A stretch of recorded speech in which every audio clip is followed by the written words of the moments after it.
Welcome to Secret Story. It was day 3 of our honeymoon in Jamaica, and I was already sorry I had married Stacy. That I know that sounds harsh, but in the 3 days we have been here, she has only slept in our bed once. It is not that Stacy has been cold. No, Stacy has been many times. I have counted to at least 10, but I passed out overnight, so I am sure I have missed other times. Which was not me, you might ask, then who? Well, that is the story I am writing for you here. The simple answer is that Stacy has been over and over by many local very black. You may also ask, where? Everywhere, at our resort, on the beach, in their little beach shack, in a bong house. That is all the places I can confirm. But I am sure there were many other locations that I had been waiting for Stacy to return for 25 hours, and I thought, worried, and planned during that time. As angry as I am at what my wife has been doing, how she has treated me, and how she has shattered our marriage, I am happy Stacy has not returned. It allowed me time to finish what I had to do.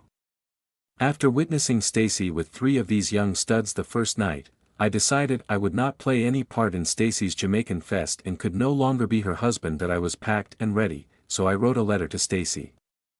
There was a knock at the door. The bellman was here to get my luggage, and I tipped him, then sat down to finish writing my letter. It would be short but not sweet. Stacy, as you can see, when you returned to our suite, I was no longer here. I could not sit by and watch you destroy my life. I finished the note and folded it, placing it along with the hotel check-in sheet, her plane ticket and passport on the desk. I looked around the room to ensure I had left it just like I wanted.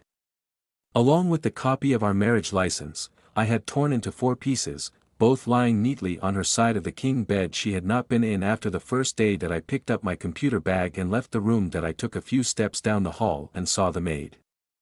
I asked her to clean our room next. Make the bed and put the items on its back like a bow. I walked down the steps, 3 floors, so I would not run into Stacy if she just happened to be in the elevator. I exited out a side door to the waiting cab. The airport, please, and step on it. I have a flight in 2 hours. It was a 40-minute ride, so I sat back and closed my eyes as my mind filled with thoughts about the last 5 days. Friday, it had been an exciting day. It was the day before we were to be married. All my family had arrived in Milwaukee on Wednesday and Thursday for the festivities. We had a family breakfast for all 22 members. Then I had a final tuxedo fitting, as did my dad, Stacy's dad, and my brother. Then we had a few hours to relax before rehearsal. Then the rehearsal dinner and partying after. Stacy had a bridesmaid brunch, her final dress fitting, and her 2 sisters and mom. She had a spa session I had set for her to let her relax and have her body pampered. Her mom and sisters, plus my mom, were going as well. I had scheduled them all for the complete treatment, including waxing, so they were all in for a treat. Our 2 dads would thank me, as would her sister's husband and her other sister's boyfriend. That we had agreed not to sleep together from Monday on, primed for a great wedding night. Rehearsal and the rehearsal dinner went off great, and the party after was a blast. We had a local band and invited our friends and visiting family and friends to the party. We danced until late. Whenever I danced with Stacy, I wanted to drag her out of there. I was sure we would explode on Saturday night when we finally got our hands on each other. The wedding day was uneventful. I slept in, and we had a groom's brunch, and Stacy had a bride's brunch as well. The photographers were everywhere, getting pictures of everything. Digital photography makes it easy to shoot thousands of photos to be reviewed later and select the ones you want to keep. The wedding was at 4 p.m. with a formal dinner reception with a show band and lots of booze. There were 120 people invited to the wedding and 200 people plus invited to the reception. It cost my parents a fortune, but what the hell, we are only doing this once. The wedding was beautiful, but I was in a fog until I saw Stacy and her dad walking down the aisle. Stacy looked ravishing. My heart was so full of love for this woman, and I couldn't wait for her to become my wife. She stepped up next to me as she was given to me by her dad and mom. Our eyes locked as we professed our love and shared our vows of dedication and commitment. We kissed as man and wife. Everyone cheered and clapped as the church bells chimed, and we made our way down the aisle and outside. We had pictures to pose for, so 30 minutes later, we finally entered the limo, waiting to sweep us away. Once in the limo, we were all over each other, so happy to be man and wife. We were really as the limo sped off to the reception at the Hyatt Hotel that we received a rousing welcome as the band played the wedding march when we entered. There were cheers and clapping as we set up the reception line. We had a few drinks as everyone came by and congratulated us, dropping their envelopes in the silk la borsa held by Stacy that we were finally able to take our seats, and dinner was served. We were worn out by now, but a big night was ahead. Dinner, toast, and more toast, were fun, some being a little embarrassing, but it was all in fun and love. As I looked around the room, I realized that everyone in this room loved both of us. And we were all so happy for us, as happy as we were ourselves. It made my heart full after dancing, drinking, posing for pictures, smiling, and smiling more. We finally kissed our parents and escaped to the bridal suite, where our party would continue. As we got to the suite door, I stopped and opened it. I kissed Stacy passionately. I picked her up and carried her through the door into our marriage. I sat her down, kissing her softly. We looked around the room, it was beautiful. The bridesmaids and moms had done a wonderful job decorating the room. They had laid them out on the bed. There was a note for Stacy, and she read it aloud. This champagne is your toast for good fortune. This groom's cake is the food that will feed the love in your marriage. Always remember you belong to each other, respect each other, love, honor, and be faithful to one another, and your life together will be beautiful. Moms, Stacy was crying as she read it. There was such wisdom in their words. Hours later, I stirred from my slumber, feeling I had to pee, but as I awoke, water. I grabbed a bottle off the bedside table and helped her drink. Her eyes finally opened, and I saw my loving wife slowly return to herself, but not completely. There was a look I had never seen. Stacy looked at me with spacey eyes. What the happened? I smiled. How was it? Stacy rolled over to me and laid her head on my belly. Do you think you can do that again? A few seconds later, Stacy was lightly snoring off in a deep slumber. I quickly followed until our wake-up call came 3 hours later that we had a mid-morning flight to Jamaica. Miriam, her maid of honor, and a couple of other attendants were meeting us for breakfast. Then, once we were gone, they took all our wedding stuff home to clean. They returned my tuxedo and took Stacy's dress to the cleaners. I am sure the bridesmaids were shocked and they saw the mess we made in the bed that we went to the shower.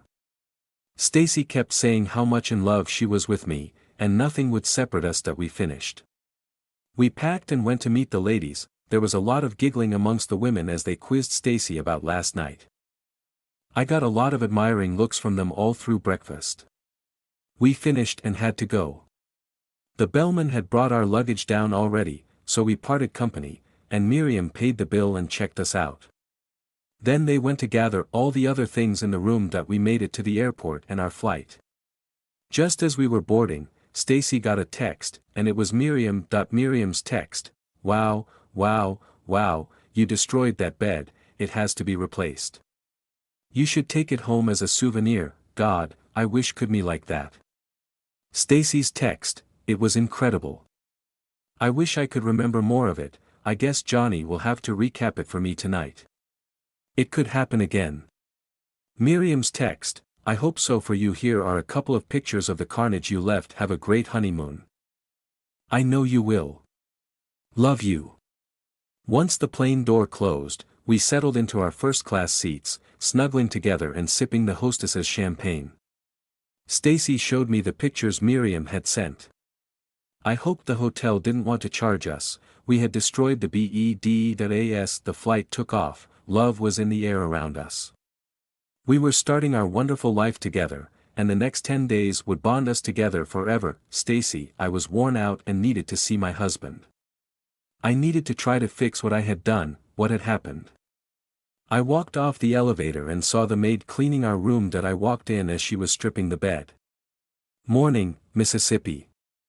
"Morning, Was my husband here when you came? No. Ma'am, he left. I looked at her. What do you mean he left? I was cleaning a room down the hall, and he stopped me to tell me I could clean his room. He said he was leaving, and you would be using the room by yourself for the rest of the time. He tipped me $100 and went down the stairs. What? He left. Where did he go? I was suddenly in a panic. I do not know, ma'am, but he had his luggage with him, so I think he was going home. Oh, no, no, no, no, Johnny can't go home. No, no, this is our honeymoon. The maid had nothing more to offer. I looked around, in the closet and drawers, and all of Johnny's clothes were gone. Oh! I screamed as I saw the papers on the desk. Can you finish up in a little while? Yes. Ma'am. She left, closing the door. There was an eerie silence in the room. I looked around. The maid had cleaned and made the bed. As I looked around, I saw lying on my side of the bed, which I had never slept in. Sadly, I had never put it on. Now it lay destroyed, torn to pieces. Lying beside it was our wedding license Johnny had ripped to pieces. On top of it was Johnny's wedding ring. Oh God, no, Johnny, I am so sorry. I have up so badly. I picked up the ring I had given Johnny 2 days ago and held our marriage license torn into 4 pieces. I began to sob, falling onto the bed. It was clear Johnny was gone. How could I expect him to accept what I had done? That was undoubtedly the main problem. I had abandoned, and cheated on my new husband. I sat up and moved to the desk. I looked at the papers, my passport, plane ticket, the hotel check-in, and a folded piece of hotel stationery. I was afraid to open it, knowing it would be a terrible read. That I went to the minibar and got a bottle of wine. I poured a glass, took 2 swallows, opened the note, and began to read it. Stacy, as you can see, when you returned to our suite, I was no longer here. I could not sit by and watch you destroy my life and our short marriage. At the same time, we were supposed to be on our honeymoon. Yes, Stacy, this is our honeymoon. You may remember that we were married 4 days ago, when we took vows together to honor, obey and forsake all others until death do us part. Well, I am still alive, but just barely. It is clear to me that you don't care about me or our marriage. I doubt you will miss me and may not even read this letter for several more days. You have not missed me since I haven't seen or heard from you in the past 2 days. Your plane ticket is for next Saturday, and it is on the table along with your passport and the hotel papers. The hotel is all paid up.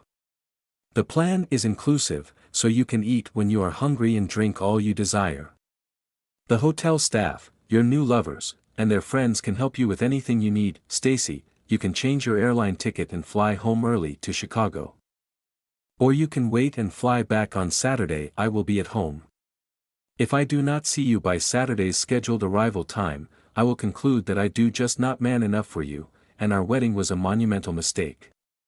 The woman I thought I was marrying is not who any of us thought she was. I will be seeking an annulment of our marriage or divorce, which is the fastest. Enjoy our honeymoon. I didn't. I hated it, John. I sat stunned. It has been 2 days since I last saw Johnny. It had all been such a whirlwind that once it started, I didn't think about Johnny all night. I thought back to this morning. I awoke and realized I was in the same clothes I had been in after the party on the first night. I was in a place I didn't know. Where was Johnny? I knew I had up big time. There was a cab sitting outside. Miss, you want to ride back to the resort? I climbed in, and he drove off. I didn't even have to tell him where I was going. We rode along. You are going back to your husband. I take him back 2 days ago. He doesn't be happy. I hope you can make it right. That don't be good for your marriage. I was shocked at his words. It had been over 2 days. How did that happen? Where was Johnny? Why did he leave me there? I know he could not have watched it if it had been that long. What had happened to me? Johnny, I sat in the lounge waiting for my plane to load. I was destroyed by what the love of my life had done to me. I was lost. For the last several years, my whole life has revolved around Stacy and our future life together.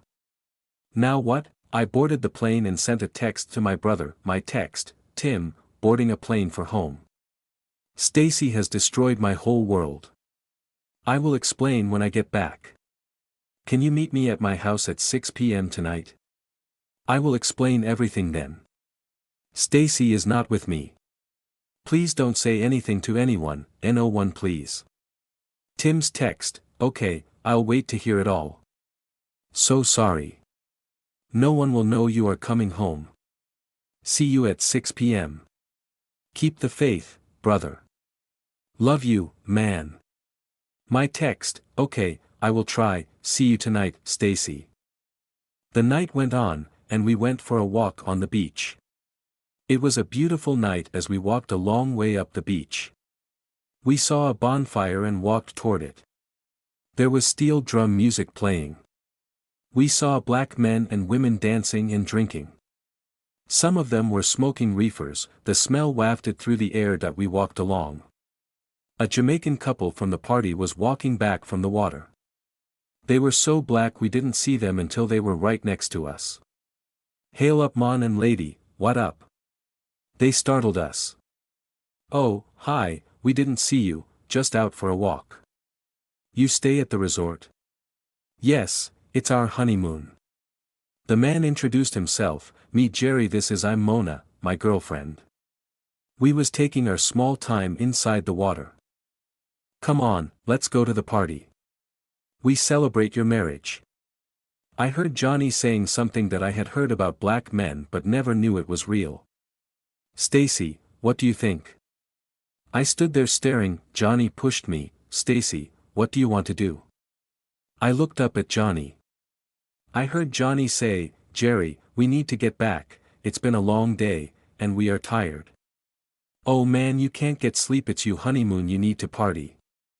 Mona just then pulled a big blunt from her bag and lit it. She took a big hit and passed it to Stacy right off. Stacy looked at me, took a big pull, held it in her lungs, and then leaned over to me. Oh man, is lady, you have done this before, comes on, let we party, we have lots of fun. They started walking toward the others, calling out, damn, here two newlyweds on their honeymoon and we need to help them celebrate. The others all got up, moving toward us, greeting us as we approached. I was shocked. I looked at Johnny. His eyes were everywhere. A fleeting thought raced through my mind. I could party with the guys if Johnny partied with the women. It would satisfy both of us, and I know it would satisfy me far beyond anything I ever thought could happen. Mona bumped into me, handing me the blunt. Here's baby, you going to need this, so you finish it, I'm have plenty more. These guys be here. You have long night with the men. You need to prepare, we girls. Takes care of your husband. My body shook. I looked at Johnny. As I took another huge hit, I tried to shotgun Johnny again, but he pushed me away. I could see the concern on his face and felt his hand shaking as he touched me. Johnny leaned down. He whispered, Stacy, we must leave here now and return to the resort. I have a bad feeling about this, and it is not safe. I looked at him. No, I want to stay. I took another big hit of the blunt. He moved away from me, looking at me, pleading with me to leave. Two women took Johnny over by the bonfire. At the same time, two men and Jerry guided me to another place on the other side of the fire. I could see Johnny as the women started to work on him. I knew he was not into this. Johnny, I cannot explain what happened that first night at the resort, and things quickly got out of control. Unfortunately, Stacy didn't remember her mother's words, always remember you belong to each other, respect each other, love, honor, and be faithful to each other, and your life together will be beautiful. That night Stacy instantly turned into a completely different woman, one I had never seen or expected to see. The women tried to make me forget what was happening with Stacy and their guys. I resisted them and finally moved away from them to where I could watch Stacy and the guys. I tried to get her away from them, but two other guys put me back in my seat and gave me a lit bong and a red stripe beer. I was not to move. Not once did I see Stacy look my way or say anything toward me. Stacy was so overwhelmed she never thought for 1 second about me. As the night went along, I got stoned and drunk too, and I passed out in the middle of the night. The following day, I woke up in a house, not on the beach. I was on a cot in the living room. There were people all around me. I looked around and didn't see Stacy, Jerry, or Mona anywhere. I stood stumbling outside to the privy. The house was in a lousy neighborhood, making me concerned about our safety. I moved toward the noises down the hall. As I reached the door, Mona came up behind me. "John, you should not go in there. You should leave and go back to the resort. Stacy is safe here, but you don't want to see her like she is now. We bring her back soon, please." I looked at her. "Mona, she is my new wife. I should have never let this happen. I should have taken her back to the resort when we met you. It was the biggest mistake of my life. I hate myself more than I hate the guys doing this to her. I don't know what I feel for Stacy now. I need her home today, or I don't know what will happen." I turned and walked out. There was a cab. "Sir, you want to ride back to the resort?" I got in and went back to the resort. As we rode along, the driver asked, "You are leaving wife with the men?" "No good. When they send her back, when they are finished with her. She will not be the same for you, you may lose her." I felt helpless. I could not stop Stacy and the black men, and I wasn't even sure I wanted to. If she didn't care about me, why should I care about her? But, I love her, and I thought she loved me. I sat silently until the cab pulled in front of the resort. I tried to pay the driver. "No sir, the men paid for you." I walked through the lobby seeing happy couples kissing and hanging onto each other, in love and happy. That was how it was supposed to be for Stacy and me, but it wasn't to be. I made my way up to my room, and I was exhausted. I woke up several hours later. It was day 2 of our honeymoon, but it was anything but a honeymoon. It has been a hell of a week so far. I lay looking at the ceiling, totally bewildered. What was I to do? My brain raced through the last 24 hours. What had gone wrong? That was what she was now. How could I live with Stacy for the rest of my life knowing what she was and what she had done on our honeymoon? With this memory of coming back on every anniversary, I knew then that Stacy had to come back to me today, or there was no future for us. "Stacy," I reread the note. I was so confused I didn't know what to do. I grabbed my phone, and it was dead. No telling how many messages I ignored from Johnny. I am sure he felt abandoned by me. I found my charger and plugged it in. It would take a few minutes to charge, so I put the "Do Not Disturb" sign on the door, stripped of my nasty clothes, and took a shower. I slid down the wall and sat there as the water poured over me and thought, what had I done to my husband? He was the man I love more than anything, and I have humiliated and disrespected him. What a massive betrayal I had put on him. What a fool I have just thrown away the beautiful future I have wanted my whole life, and for what? My phone was charged enough. I called Johnny, no answer. Phone mail. I texted Johnny, but no response. I called the concierge and asked for the first flight back to Chicago. I packed and dressed. I called the bellman and arranged for a cab to the airport. I stopped at the concierge. There was a flight in 3 hours she booked me on. I checked out claiming death in the family, which wasn't far off. The end of our marriage was more like it. They said they could give us credit for a week if we used it within a year. That was generous. I took it. I loaded into the cab and was off to the airport. Part 2 coming soon.